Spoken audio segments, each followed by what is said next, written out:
We're back for another episode of The Connector. My name is James Banks and I am your host as always, where I get to talk to some of the personalities, players, coaches, you name it, from CSGO, the number one esports in the world. And I'm starting off today's episode with Mr. Harry Russell, aka Just Harry GG, or Just Harry, however you want to look at it. He's known to the gaming world as Just Harry over and over again. We've seen him since he was just 18 years old on our screens. He's one of my esports sons, I would say. I'm an old man and I have to look after these young guns as they start to come up. He was born and raised in Seaford, the United Kingdom. He has some brothers and sisters and he found success within our industry at a very young age. He's managed to get himself to some of the biggest and best events in CSGO, and I finally get to sit down and talk to someone who's not just another colleague but also a true friend of mine. So first of all, mate, how are you doing? Because you're currently in Germany. You've been there for a few Yeah, months. Corona hit and kind of took away a lot of the normality to our crazy life. yeah, man. Oh, dude, it's been wild, James. Like we've been out in Germany now for like 2 or 3 months or something like that, and like for me, Trace and Hugo, we still have a month left. Yeah. But it's actually been great. Like it's been really weird, right? Because we've been in like this like bubble almost of like everything still being kind of normal while we've Mhm. been out here, like we still have ESL doing all the same stuff they would do. They've actually been great. Like they've kind of done more than they've ever done. Like, this is wild how good we have it right now while we've been here. Um and yeah, like everything's just felt really normal for all of us. Like you get up, you go to the studio, you cast like your Counter Strikes. So it's actually been like really nice in that sense. Like I haven't even noticed much of the coronavirus like situation, truthfully, because like we just go to the studio, come back. That's pretty much it. Like Yeah. that's it. My interaction with other people. So yeah, man, it's been wild, but honestly, it's been like probably one of the best things I've got to do in like CS broadcasting thus far, just being out here working on like shows back to back to back, It's been great, man. That's good to hear, mate. That's good to hear. Now, I want to start with like your early life, right? Before we get into all the Counter Strike, Okay. before we get into everything that's happened, I want to I want the other people to get to know you a bit better, right? So, how would Yeah. you describe your childhood growing up? What was it like for you down Sure. in the South Coast? Yeah, man, it was like, I'm sure like a lot of people know what it's like to be like from one of these like small towns or like villages where it's like it's so small that you can't even say the name of the place because no one Hmm. actually knows where it is. So you just say like a generalization. It's like how Hugo will always say he's from London when he's not from He's London, definitely he's from not. Oxford, Yeah. like but no one knows any of these small places. So like I just grew up in this tiny little town, man, and it's like I can't even think of the word, but it's like it's one of these towns where there's like a lot of elderly people and stuff. Like it's like a nice like retirement town. Yeah. I grew up there and it's wild, dude. Like I remember like I was 16 and I was about to go get on the train to go to Brighton, like the biggest city near me, Hmm. for the first time. And dude, I was like freaking out because I never even really left Seaford at that point. Like, and Yeah. I'm like going to get on a train, like to go to Brighton, which is an hour away. And like now I'm doing this thing where like, I get on planes pretty regularly and I'm like flying around. I know, man, like growing up in Seaford, I never had any scope beyond like the small town I was in, Hmm. like, and I always said that I wanted to go and work in like a big city, but I don't think I really knew what that meant or like what I actually meant when I was saying it. So yeah, it was weird, man. Like, I grew up in Seaford my whole life. Like I never lived anywhere else, all the way up until I was like 17. And it's just like a small little town, kind of crappy, kind of but it was weird because like it's one of these places where everyone knows each other, and I Yeah. wasn't like the most popular of people, right? Like, and I could say that pretty safely. I wasn't like one of these like uber confident people. I was just kind of like mega shy, but I loved video games. So that's kind of what I did most of the time. Like I was just gaming, Okay. and kind of lucky that it ended up being that way. In all honesty, It yeah, I certainly can't. worked out. Now, we know, like, for example, Hugo from Oxford, the Hugo Manor, the estate, having a comfortable life. What was it like for you? Did you I know you had a lot of brothers and sisters, but I mean, Yeah. was it hard times at all? Was it easy growing up? Did you see it as like you had just a quite nice general growing up time?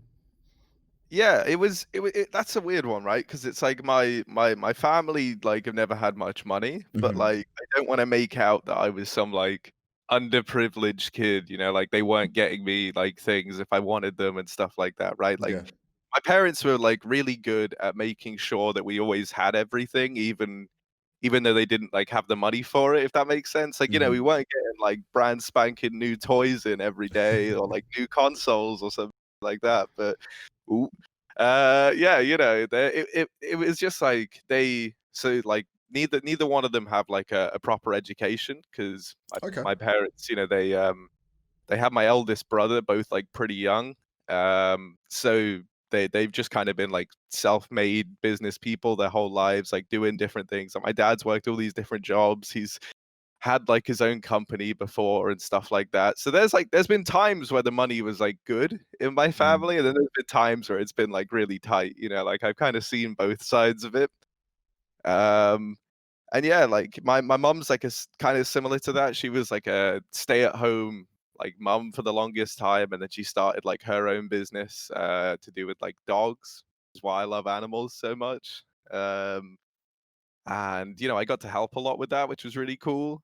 But Mm. like the moment I saw my mom and my dad doing like their own business, I always preferred the way that looked to like working for someone else. Yeah. And that was kind of always, like, the route I wanted to go, but, like, once again, I was just, like, this, like, 16-year-old, like, living in a small town. I'd never even seen, like, anywhere outside of my town, really. Sounds like it's from a So Disney movie. yeah, yeah, yeah, dude, it felt like Tangled, like, I'm, like, stuck in this tower, bro, like, I haven't seen the outside world. Yeah, it's kinda wild, and it's like, I always wanted to go into something where, like, I could be my own boss, even though that's not, like, 100% true now, but you know what I mean? Like, something where Mm. I can I have to find my own work, I have to create, like, my own kinda business. I always liked that idea, but I never knew how to get into it, like, I'm making it sound like there was too much of a plan here. Um, We definitely I didn't have plans. yeah, it's kind of wild, but, yeah, I always liked that, and they kinda helped me by, like, showing me that side of, like, the world. I'm quite thankful that they both had, like, the initiative to start their own businesses because it definitely helped me early on, and that's kinda, like, the only, like, way that they've been able to help, right? Because they don't really Mhm. know anything outside of, like, sorry, they don't really know anything in, like, the video game kind of Yeah. industry, right? Like, why would they? They're, like, 50 years old and don't really play video games, never have, so but they were able to help with, like, little bits of business advice early on, which was Mhm. great, and it kinda gave me that, like, look into what it means to be your own boss, which was cool.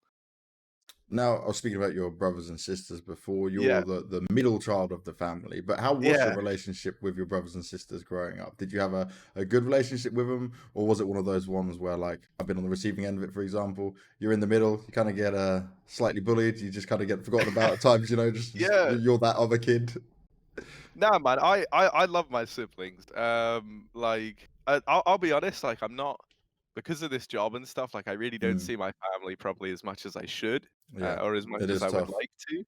Yeah, it's a very, like, weird one to line up because I never know where I'm gonna be in, like, a month's time, right? Mm. So, it's very hard, and you know this, James, right? Like, it's pretty impossible to try and build plans or anything like that. Yeah. Or, like, you're ringing up, like, a few nights before, "Ah, sorry, mum, yeah, like, I know I was meant to come around for dinner, but, I'm going away tomorrow." So, yeah, it's just things like that. But no, like, with my brothers and sisters, my brother is, like, a big reason that I ever got into gaming at all. I think that's the case for, like, Uh-huh. most people, Okay. like, I think most people who have an older brother will tell this story of, like, yeah, it all started, with my brother, and it really did, like, Mm. so I remember we lived in this house, right, when I was, like, 4 or 5 years old, and it was back in, like, the generation that I'm kinda sad I missed out on, and it was, like, like, where a bunch of guys would just get together or, like, my brother and his mates would get together, and they'd all bring their, like, whatever it was, like, consoles, PCs, doesn't matter. They'd bring them all, and they'd, like, set them up on LAN, and they'd do, like, mini LAN parties in the house, Um, and I never got to experience that myself as like an adult, Yeah. sadly. But like when I was younger, I got to do it all, which was really cool. And like me and my brother and his mates, we would like sit up and we'd be playing. I remember, man, we'd play Tiger Woods PGA Tour like it was nobody's business. Let me tell you now, bro. Like we would all get on. We would set up the I don't even remember what console it was. I want to say it was like the original Xbox, man. Hmm. And we would just set it up and we'd all be sat there, Tiger Woods in it between like 6 people. Oh, it was real good. And like my eldest sister, she used to love playing games. Like we all used to play a lot Cool. of Halo. That was probably like my favorite game growing up was Halo. Good multiplayer game as Um, well, right? Where especially yeah, you've got yeah, brothers and sisters. yeah, no, it was perfect, right? Because like it had multiplayer, it had split screen, which was Hmm. ideal because like we didn't really have very good internet back then. Especially So in the we UK, would just especially when you're stuck yeah, there on the man. coast Oh, as dude, well. You're really unlucky. I'm yeah, complaining dude, about like like 56K. Like yours must have been dude, horrendous. internet in Seaford was like I don't even think it was founded until like 2009, bro. Like I don't know, like it was real bad. So we just used to play split screen, but that was sick. Mm. Like you'd get a bunch of people come round and then like be split screening it on like two different TVs, running a cable between one of the Xboxes into like the garage or something like that, and then one in the bedroom. Oh, dude, it was great. And so yeah, I used to play a lot of games with my brother and sister, and Mm. my goal was to like always be better than them, even though I was way younger. I like really tried to grind to be better than my brother, especially. Aha, that's My the sister was competitive actually side. yeah, yeah, yeah. My sister was actually sick at Halo, but like it hasn't. I don't really think she plays games anymore. Mm. But like I always used to want to be better than them, and I remember like I started to beat my brother a bit. Like it wasn't consistent, but like he used to always just blow me out the water. Yeah. And so like I really got competitive, and me and him are still kind of like this. Like we still compete with each other. He started getting into CS:GO, and he's like asking me to play with him because he wants to get better than me. But Oh it's not gonna mate, yeah, I was about happen to because say I'm a bit of a god. So you're far yeah, too grinding CS for him to ever beat you. I'm yeah, I sorry, don't Harry's think he's brother. quite I've ready played for with like your brother. 20 It don't hours work. a day of commitment, like to Counter Strike. I don't think he's ready for that yet. No, not quite. He's got a normal life to live as well, right? We've got the luxury where we can play that much at times. Now, Yeah, at times though. yeah, at times. Sometimes we just get no time to play at all, like the Yeah. string you've been on for the last couple of months. So looking at your family life and stuff like that, it seems very nice and all good. But when it comes to like school life and especially like when you get to secondary school, how was it for you? Because like you said, you're very into your games. You got your brothers and sisters. Was there ever any like bad times? Was it all good as well? Did you just kind of go through things naturally, or how was it? Yeah, man. School was like a bit of an interesting one because it's like I say, like I was kind of more than shy. I'm like I have anxiety, so Hmm. especially like social anxiety. Like I'm very paranoid whenever I'm around people. This job has kind of like forced me to get a lot better at it, and so like I still definitely have the same like thoughts and feelings and emotions, but I'm like better at dealing with them now. Yeah, When I was younger, I really didn't know how to deal with them, and I was so shy. Like I couldn't if someone was a stranger and I hadn't spoke to them before, I couldn't go up and say anything. Like no matter what it was, right? Like if I'm asking for like directions or like time for a bus to arrive or something like that, right? Like even if they're literally like a customer services clerk or something, I don't know why I use that word. That's very American, but you know what I mean. you've been spending too much time with I'm hanging Trace. around Trace too much, man. Yeah, that is the problem. Um, but yeah, even if it was something like that, or like going up and like ordering at like a fast food place, right? Like I couldn't do it because I was just too anxious. So I'd always have Yeah, to get other people to do it. And it's like obviously, like when you're in school and you're that paranoid about everything, where kind of most people, right, they're just figuring out like where the kind of social limits are in the world, like that's what they're doing. And then there's me, and I've already like imposed all these like social limitations on myself. So I was quite like an awkward kid to talk to, mm, like I think that's probably why like school wasn't that easy. I'm not like entirely blaming myself, but like doesn't help. People aren't great, and also I was very shy and wouldn't ever stick up for myself. So like school was like not the best. I really liked learning. I really liked education. Yeah. I was so adamant that like I wanted to go to university and stuff after school. But while I was there, like, you know, in classes, in lessons, man, I was great. Like, because I loved it. I would just sit down, I'd learn some stuff, I'd write it out, I'd nail it. It was that easy, you know. I'd get home, I'd play some games, pretty cool. But like when I was in school, outside of like my 3 or 4 like friends and like my friend group, I guess you'd say, Hmm. I wasn't like the most popular person, you know, like, and obviously like I'm ginger, so that's just like an immediate like reason to kick the crap out of me, isn't it, right there? So Of course, yeah, horrible you know, people.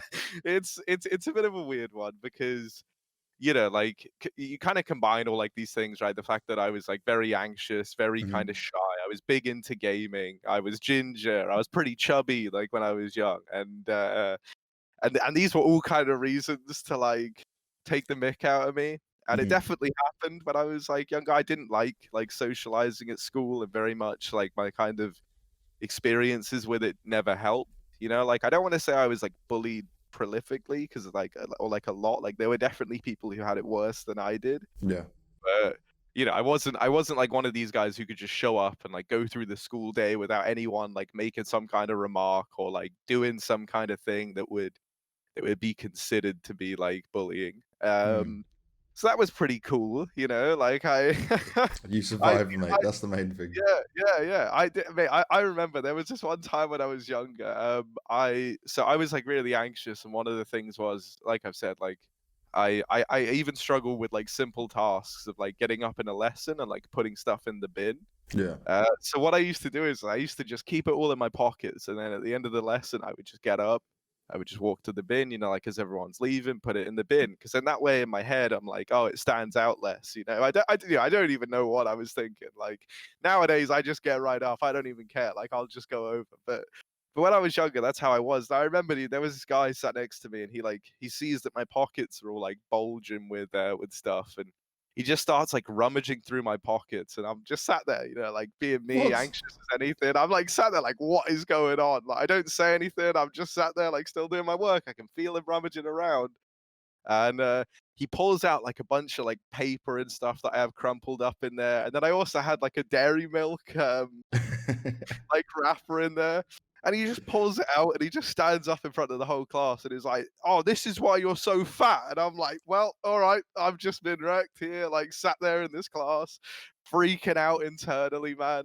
Everyone's looking at me, people are laughing, and yeah, like I don't know why that memory really sticks with me. Just because I just think about how different it would be if that happened now. You know, like if anyone tries to touch your pocket, Mm. man, just tell them like, What are what you are you doing? doing, Yeah, what's bro? going Like, on? yeah, yeah, get off. Like, you're a psycho, mate. But yeah, like, I don't know, man. I just have like a lot of weird little things like that. You know, like I don't Mm. think I was ever like a real target to the point that like I didn't like feel safe in school or anything like that.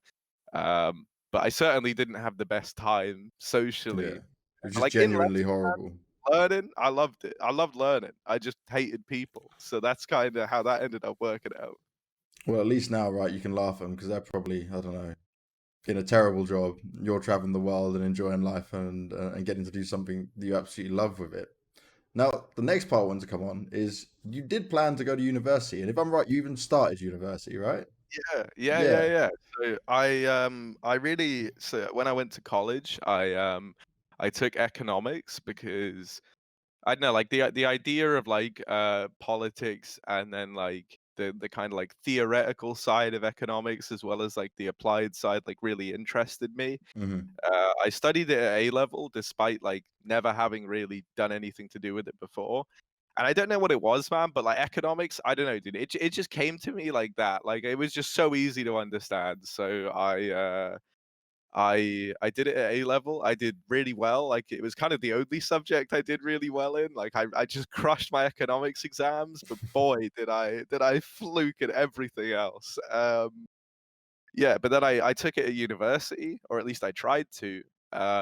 This is where I kinda got screwed by, like, the rest of my A levels being kinda bad, was, like, no economics course that I applied to, despite getting, like, an A star, which is the highest you can get, Yeah. in, like, your grades in the UK. I got an A star in economics, and then I got, like D's in pretty much everything else. So that's not that great, in case anyone's There's this wondering. very big Uh, contrast, right? An A star to a yeah, D is a huge drop yeah, in that yeah. sense. So no university I applied to for economics would have me. Um, Apart from what I selected as like my like safe choice, which was like this university that, like in hindsight, looking back at it, is a pretty bad university. And even then, they offered me an economics course, and then they didn't have enough students enroll to actually run the course. Oh wow. So they offered me a finance course instead, with like the caveat of, oh, well, finance is basically economics with like more maths. And I was like, I'm just like this like young, naive, like 17, 18-year-old. I'm like, yeah, that sounds good enough. Like finance, basically economics. Why would they be two separate subjects? I don't know, but I'll take it, like it's a uni offer. So I went to this university in Canterbury. Um, and I hated it, man. It was horrible. Like I, Mm, I, I was 2 weeks in. I was learning all this finance stuff. I had like 3 separate modules on accounting, which was like not something I was interested in at all. Um, so I go in. I go to uni for like the first 2-3 weeks. I physically hate every waking moment of my life. Like I'm really giving it a go though. Like I thought if I kept putting in the effort, I would enjoy it more. I had one module that I liked. Oh, I had two. One was an economics module, mhm. unsurprisingly. Kind of loved that one. Kind of nailed that one actually. Um, and the other one was marketing, and I liked Okay. both of them, but I hated like all of the accounting stuff. Like I don't Yeah. know, man. I like numbers, but it's like the level at which they were learning about numbers in those classes, man. I got some respect for, but like I'm not, I'm not trying to learn how to work with numbers that way. Mm, Uh, so like I'm 3 weeks in, I changed courses to marketing because it still has the economics module, and it has just more marketing stuff. yeah. And I think only one like finance course in the first year, which was good. So I went to that hoping that like, oh, this will do it. This will make me love university. Of course, cost me £3,000 to switch courses, so that's pretty cool. I'd only been there for a Reasonable. couple weeks, but yeah, man, that's fine. So I swapped to marketing. I hated marketing. Well, to be fair, I didn't hate marketing. It was more just like I would go in, and every day that I was like going to all these lectures and seminars, I would just, if I went to an economics one, I would love it. If I went to Mm, any of the others, I didn't. And, I just realized like, sadly, I'm 2 months into this, and I've just done like the classic mistake of kind of diving into a subject that wasn't my first choice, that yeah. wasn't, anything I wanted. And so yeah, like my kind of relationship with uni pretty much came to a close after that. I kind of just stopped going in. I still had to take my exams at the end of the year, like to still be registered, which at that point Interesting. in time I needed because like I had like a place in Canterbury that I was kind of paying for. Hmm. So had to have some help from the old government there. Shout out those guys one time. Uh, They're good for yeah, something. so yeah, yeah, this time they were. I went and did. Oh man, this is the best thing. So I literally after the first 2 months, I stopped attending for the rest of the year. Like I would go in every now and again, like legit just to bump my attendance up. Yeah. Uh, and I never once went to an economics lecture again. And then at the end of the year, I went and sat the economics exam, and I 100%ed the economics module. And What? then I got an email that I had to go to a meeting because they thought I cheated on the exam because my attendance was like 6% or something like that for economics. And then I 100%ed the exam, and then they accused me of cheating, and and I had to go to like this meeting thing to do with it. I don't think it was like actually an accusal of cheating, but it was They like need an to look investing at it. thing, Yeah. right? Like me to explain how I just did so well on an exam that I've I not think even you're like attended a boy in genius my or something. before. Yeah, yeah. So I just explained to them that, like economics was the course I wanted to do originally, and that's why I hadn't been attending in the first place. Like, I kind of already like a lot of the first year of uni is like catching you up with Mm, the A level level of education in like areas that you might have missed, if that makes sense. yeah. Like Especially some because how people, bad our A levels and schools are in general. yeah, right, like because some people will pick like 3 A levels with the goal of getting into like a uni course of like this one specific thing, and then, like, you maybe haven't learned all of the basics for you to actually understand that module. So that's Yeah. kind of what it was. Like, it was just recapping the college level education of economics.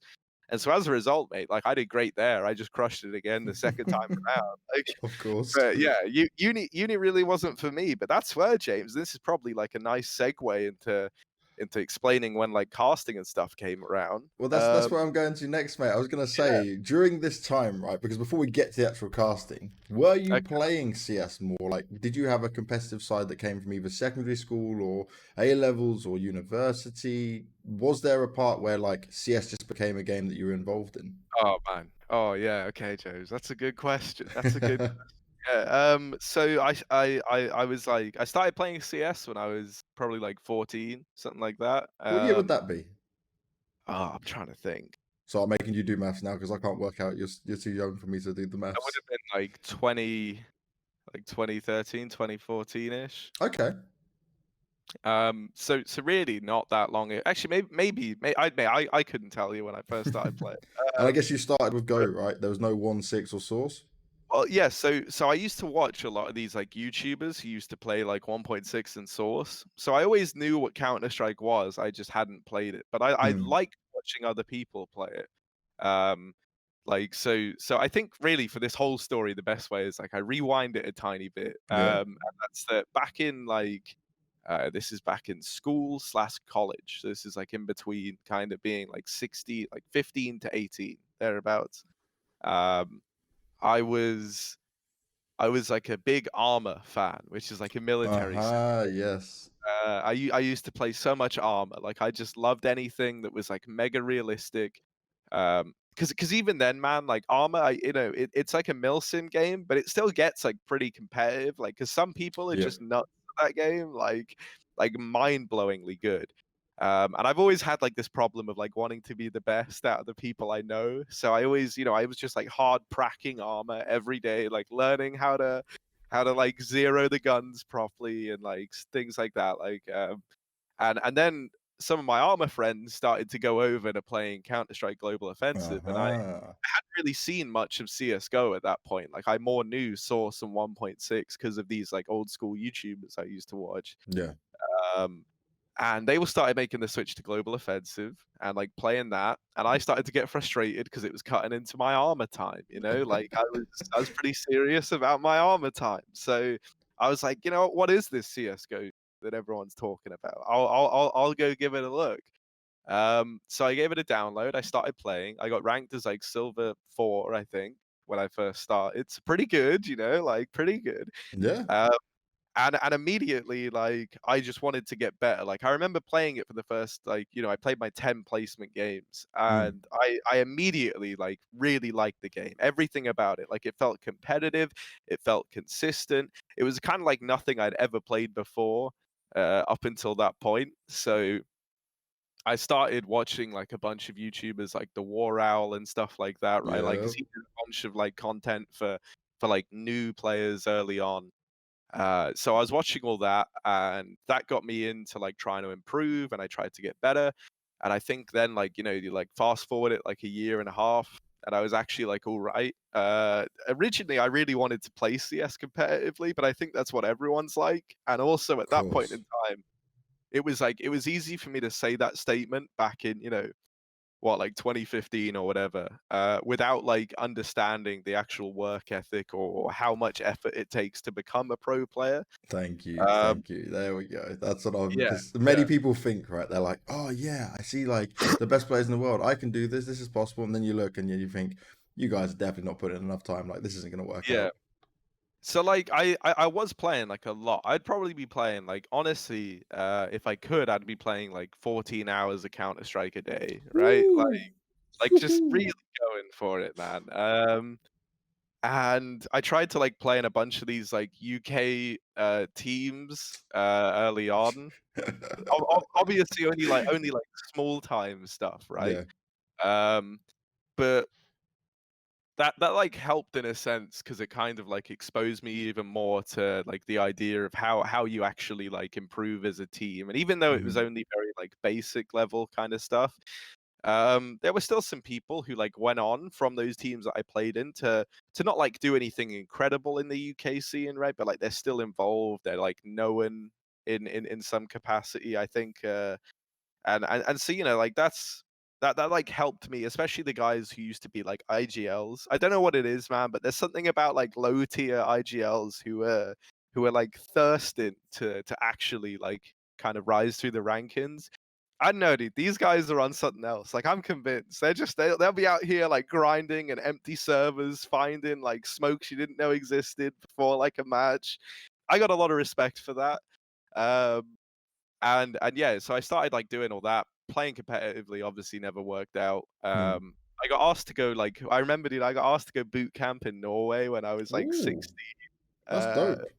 yeah, by this guy, and he was like, yeah, there's this LAN coming up. We've had this team for a few months now. I was gonna. He said that because he was doing it like it was one of these weird pickups where like an organization that you've never really heard of, like this guy has some connection to the guy who owns the org, and so they've picked this up. Like we weren't earning money or anything, but he said that like, oh, they would be willing to get us like a space that we could put like our computers in and practice in, which is kind Mm. of cool, like considering the level that this was. My parents said no to me going because they were like, oh, 15, 16-year-old guy like going out to Norway to go meet this dude from the internet, like immediate red flags. So Mate, I've got to ask you a uh, question on this because I had it when I was 13, but my mum and dad had to like sign some form for me to even leave to go attend my first LAN. Like you had to get parental permission because obviously I'm just getting picked up by these like 18 to 21-year-old guys in their cars and we're just driving down to a LAN event like we're just gonna go play Counter Strike. My mum definitely didn't believe that. yeah, well, no, exactly right. And that's the problem, like, because for their generation, like, you've always been told, oh, yeah, well, don't trust strangers on the internet. And what's the Yep. first thing I turn around and say? I'm like, oh, yeah, by the way, Mum, can I go to Norway to go meet this, like, 24-year-old guy online that says he's going to play video games with me? No, actually, turned out to be the answer. But from then on in, I started like watching. Obviously, like at this point, I was watching like all the big CS:GO events. Yep. I was really interested in like the competitive side.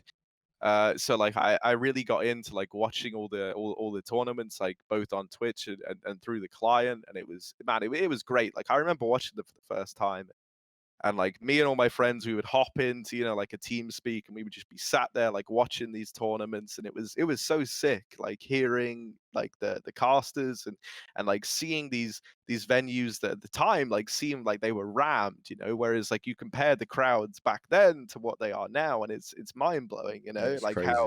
how much it's growing, and yet at the time it felt like it was blowing up, like 5 years ago when like DreamHack would have like these packed out LAN halls, and things like that. Like that felt unreal. And I don't know, man. I just loved it. I've always loved watching competitive video games. Like even when I was younger, I don't know if you remember this at all, James, but you were from the UK as well. Mm. Sky used to have like X some League old, TV. yeah, something like that. I think I because they used to competed on broadcast it. these MLG games on it. That's all I Yeah. remember. Right? It was a bunch of MLG content, and man, I remember I would be watching these like Halo Cups every night. Me and my brother would be sat there watching them, and I just thought it was the coolest thing. Like watching these people playing for money because they're the best at this game, and you have like a real like sports vibe behind it with like commentators and everything like that. And then like putting all of that together, right, like being someone who liked the competitive side of everything and thought it was all really cool. Well, then I started to watch people like the War Owl, and I saw that they were commentating games, and I saw that like other people were commentating games like Hmm. put after the fact. And I was like, oh, dude, I wonder if I could do that. Because like I always had said I want to work in video games, and I always Yeah. said that like I wanted to like be some kind of like I think entertainer's the wrong word. That's definitely what wasn't what I was calling it. In my head, I was like, yeah, YouTuber, like I want to be a YouTuber. Of course. Uh, and so this seemed like a kind of natural thing, was like to try and cast. And at first, like it just started as like me more joking around. Like I was in like like public games, like just casting like the rounds and stuff like that, right? And I would like record VODs of like games that had already gone by, and I would just recast over the top. And I wasn't good at first. Like I was really, really bad. I don't think I'm that great now, but like it's definitely night and day when you put them like side by side, you know. And so like I started to do it all as a joke, kind of to begin with. Like Mm. honestly, to begin with, mate, I was just flat out impersonating War Out. Like I'm not even pretend I was. I was just in you know like pugs and stuff like that, and just doing my best War Owl impression, casting the round. Some guy gave me a red line once, an AK red line, because he thought I was War Owl. I told him I wasn't, but then he was like, nah, bro, like take this, I insist. And I was 15, 16 at the time. AK red line, huh? Take that. Yeah, let's get it. So yeah, man, it was yeah, that was kind of interesting. Kind of a wild start to, like, when you think about that's how it all began, and then that's where I, like, now I'm here in Germany casting CS, like, for real. It's kind of nuts when I think about it. Oh, it's wild, mate. And the fact you mentioned XLE TV, obviously not many people remember it was literally only on Sky at the time. Jay Atkins was involved in that. Red Eye was involved in that. I participated in the Forza tournaments for that. Like Oh, wow. it goes very way back. It must be like 2007, 2008 kind of time, something Yeah, like yeah, that. yeah. It was a good time. And now we got GINX, which we're on now, it was even better, right? We continue to move forward here in the UK in some ways. Mate, Now, I'm so glad it's back on TV, like, oh as like yes, a real talking point, because that was literally like in an essence, right? That was like one of the reasons I got so involved in competitive video games from the start. Was yeah. like, we didn't have like, I wasn't like 9 years old like logging on to Reddit or like doing any of the stuff that just seems so easy nowadays. Like I was going through TV channels and, oh, this one's about gaming. So I start watching it. Oh, wow, this is really cool. Like, I'm going to learn more about this just through watching this TV show. Mm, And so I definitely think that's like a good way of like bridging the gap, especially for, like people who just aren't big consumers of like internet stuff, right? yeah. Like I feel like especially for reaching people where like this isn't the kind of content that they know about to begin with. I think it's great. Like I've like my mom and dad, they put Jinx on sometimes just because they know Hey. I've been on it, so they just start watching it because I've been on this. They know that it's about video games. They know that it's like about the stuff I'm into, so they put it on. And my dad will be like sending me pictures of him like watching some. I don't even know what he'll be watching sometimes. He'll send me pictures of games I don't even recognize, and I'm like, mate, I don't know So what you're this isn't watching mine. anymore, Dad. Like you've evolved beyond me even. So yeah. No, my dad's always setting recordings on the box to make sure he doesn't miss any of it. And even if he doesn't understand it all, I know he tries. And that's the thing, right? It's something that helps bridge the gap between what we're used to in internet and streaming culture to what they're used to in more normal TV and things. But you spoke a lot about your competitive side and how we now got to the commentary thing. I just want to spin back a little bit more onto your Yeah. Counter-Strike competitive side. That were the people you were playing competitive with from Armor and CS, were they friends of yours from school, or were they just people you met online for Oh it? Because no, yeah. for me, I started off with my school friends, but that was because the online scene back in 2003 wasn't as massive. So I can imagine it's quite different for you. Yeah, no, like for me, all these people were just guys I'd met playing Armor. Like Oh, honestly, like okay.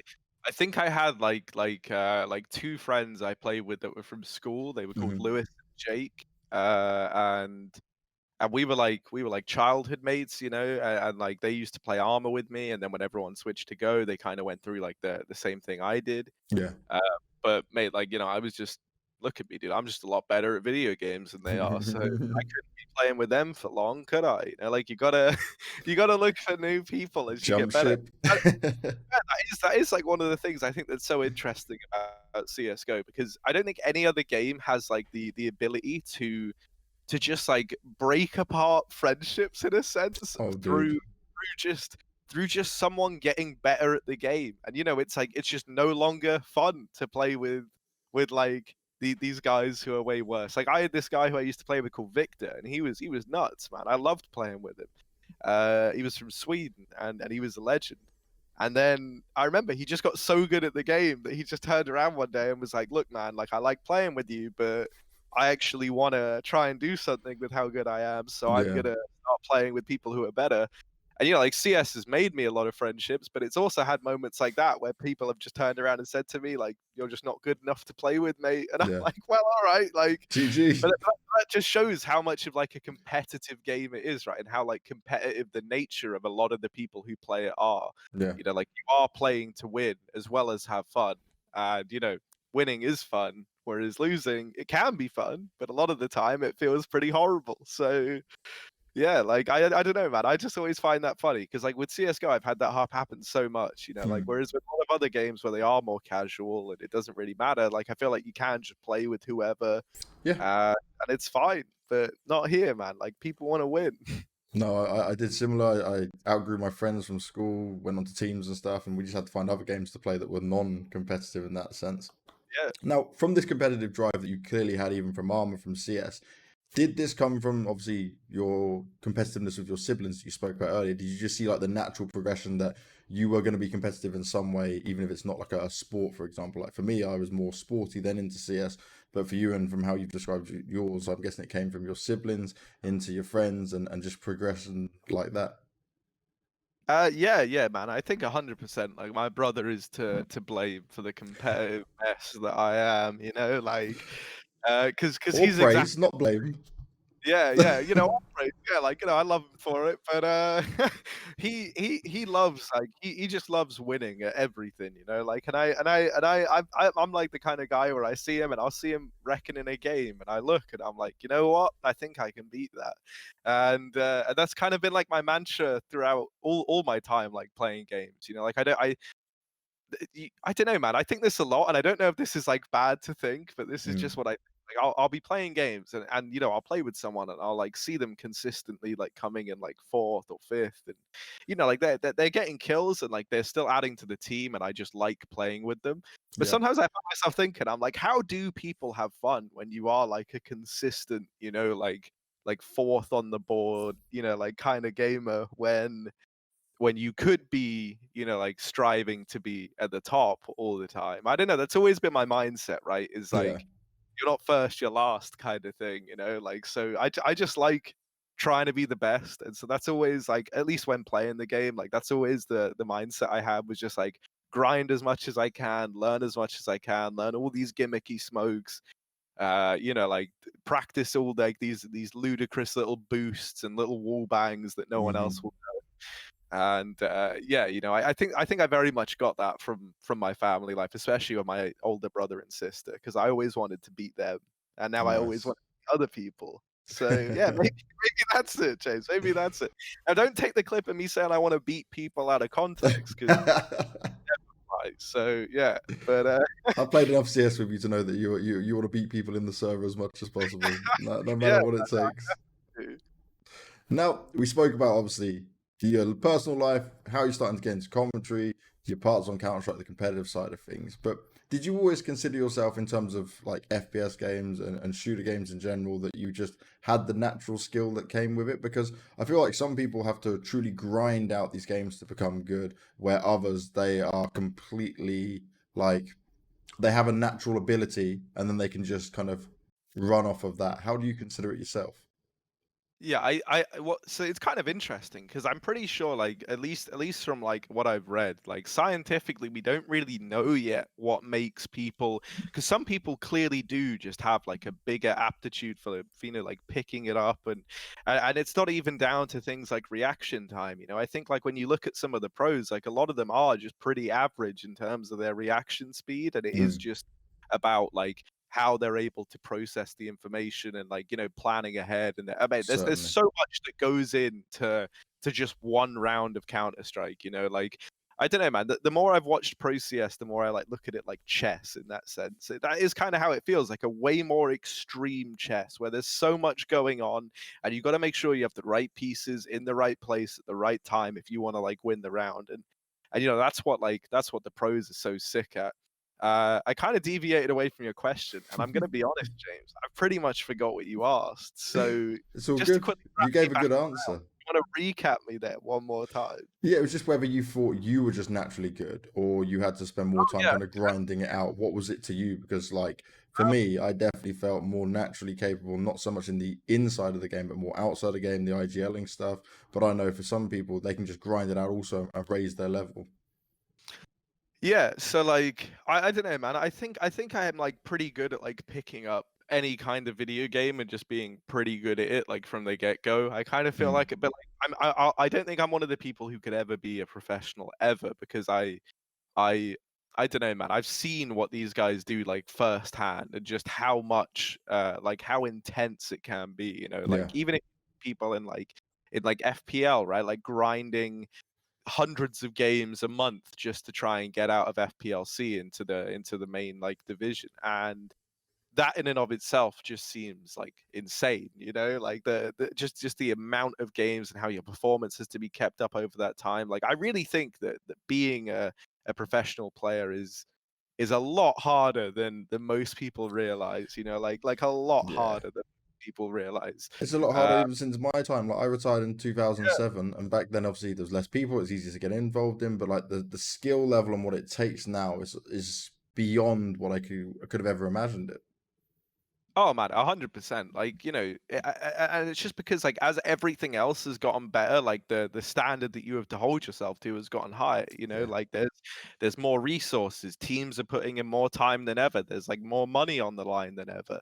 So there's just so much like reason that you have to, you know, like if you're playing Counter-Strike professionally, then Counter-Strike is your whole life, is kind of how it works out, right? Like you hear from all these players, oh man, well the travel schedule's been so hectic. Look at someone like Alex, right, who stopped playing competitively on the back Yeah. of just how busy they are.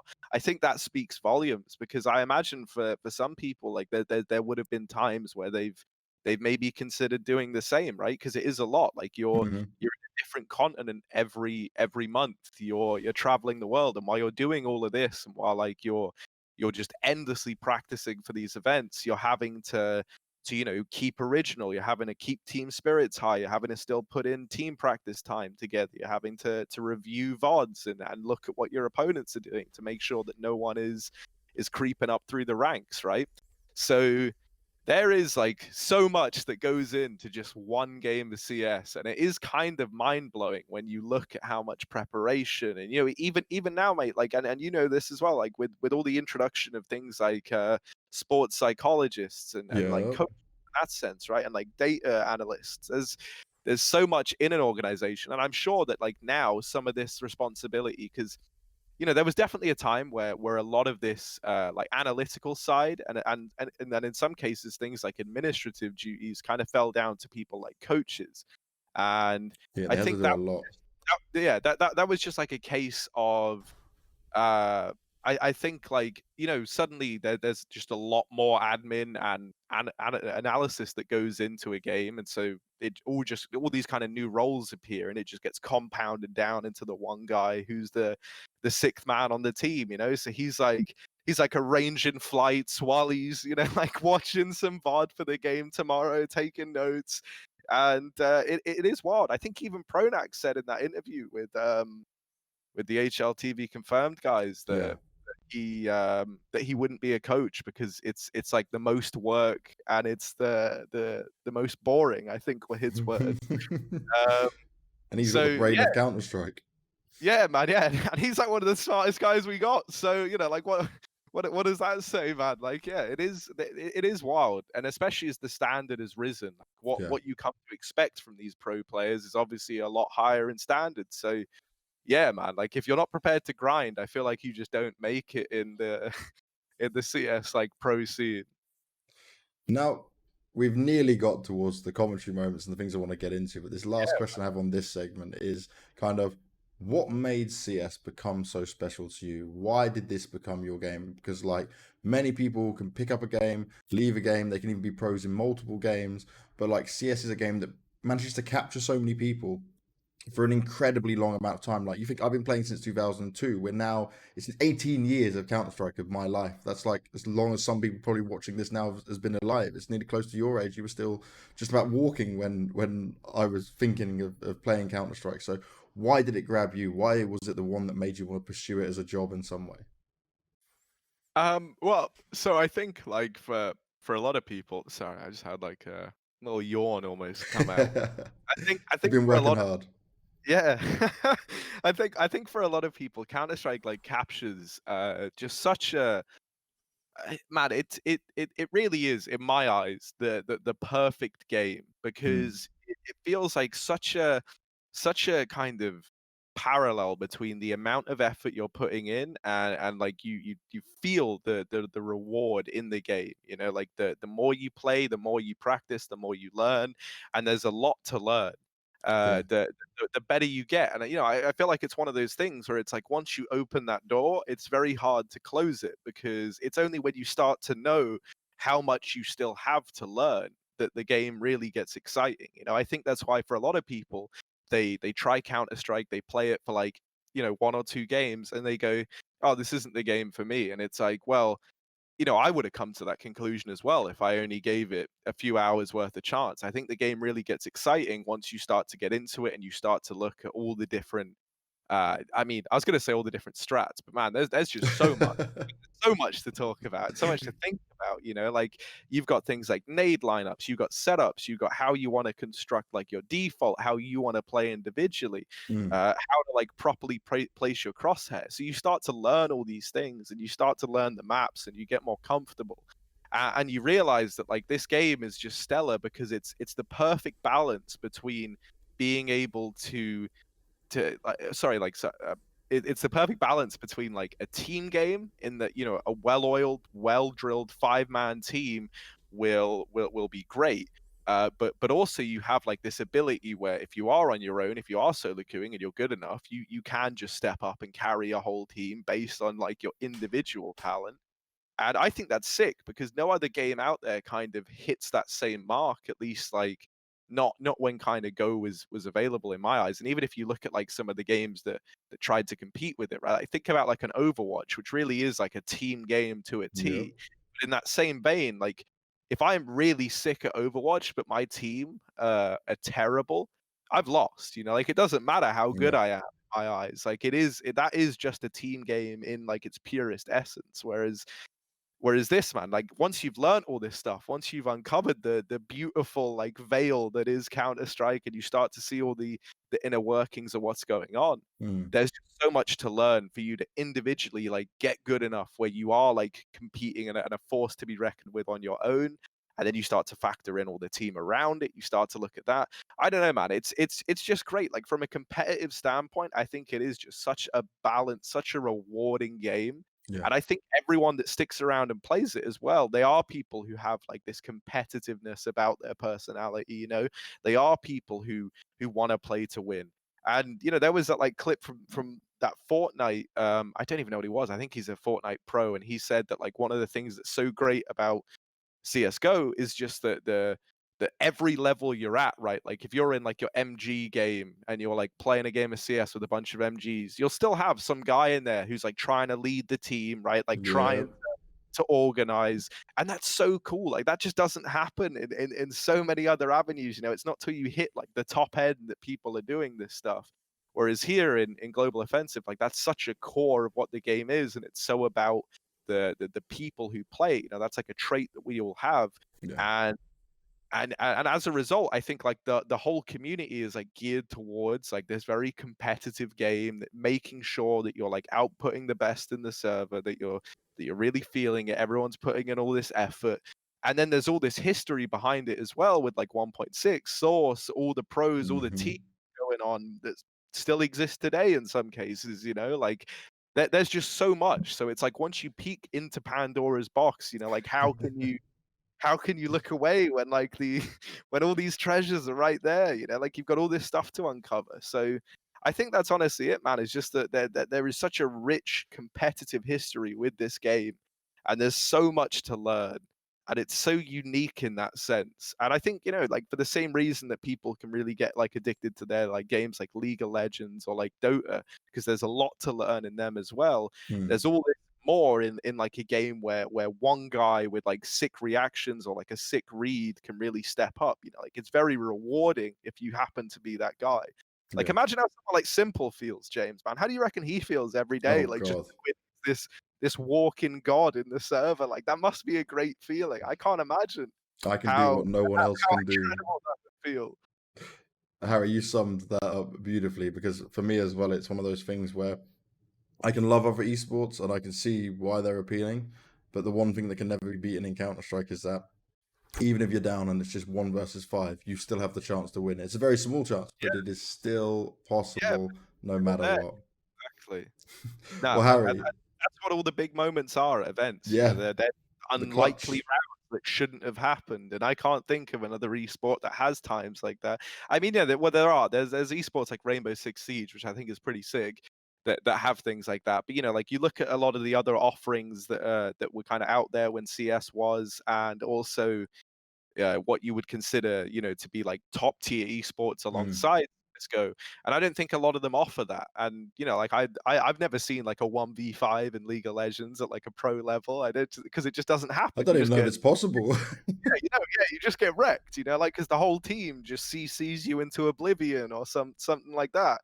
You know, what are you even going to do? There's probably going to be someone now who will like, you know, I'm gonna show do me it. that it's done before. 'Cause, you know, everything's happened once, right? So, but yeah, no, I feel you, James. I get you. Well, Harry, you have given me the first interview where I'm just smiling for the majority of it. First of all, to know Oh, more man. about you and go deeper into this. So, what I might actually have to do on the first ever time here for the connector is we're going to split this into 2 parts. So, I'm going to end this episode right now, but next week you'll get to hear the rest of this story because we need to learn more about the commentary side of things, how Harry got Yeah, to where he is, learn some more as we're going throughout all of this, guys. But thank you so much for being here with me, Harry, and we will see all of you on the next connector because you won't want to miss it because there's so much more this guy has to offer.